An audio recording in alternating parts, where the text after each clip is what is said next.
작업 노트 2014 블랙이란 알료목에 대해서. 나는 늘 틈이 나면 여행을 합니다. 어느 곳이든 발길이 향하는 대로 가지요.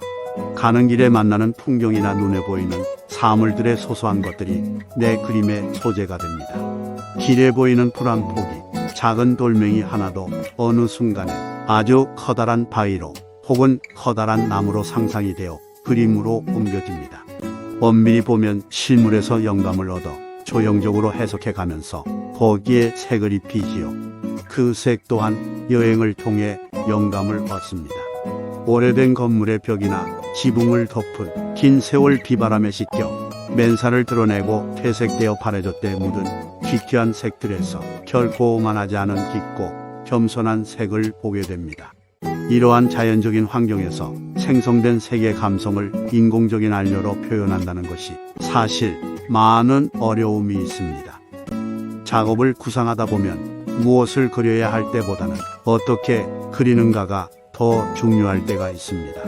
물론 반대의 경우가 있을 때도 있지만 후자의 경우 색을 주로 사용할 때가 대부분 그런 경우입니다.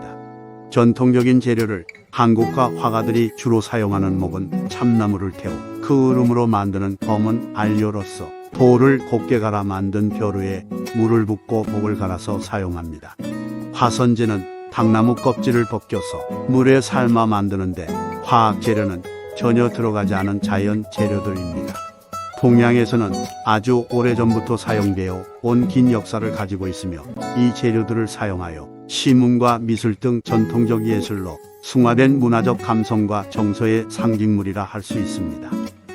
화가가 안료를 선택하기 위해서는 수없이 거듭된 다양한 색들의 연구와 실험을 통해 깨우치게 되는 색 읽기의 과정이 선행되며 이는 화가들에게는 매우 익숙하고 자연스러운 현상입니다.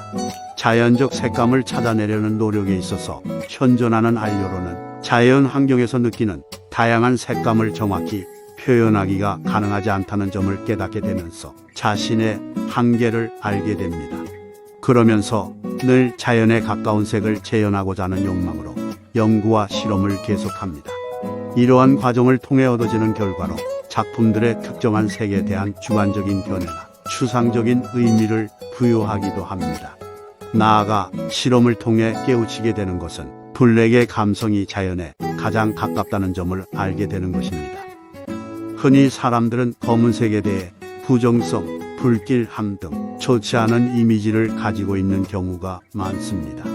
하지만 나의 경우에는 모든 색 중에서 블랙이야말로 가장 맑고 순수한 색이며 나아가 특히 목과 화선지를 통해서 발현되는 우연적인 변화 속에서 단 하나의 블랙에 수많은 색들이 내재되어 있음을 알게 된 것입니다. 이처럼 블랙으로 시작하는 나의 작업은 오랫동안 이어져 진행되어 왔고 지금도 이 블랙을 통해 세상의 모든 색들을 봅니다.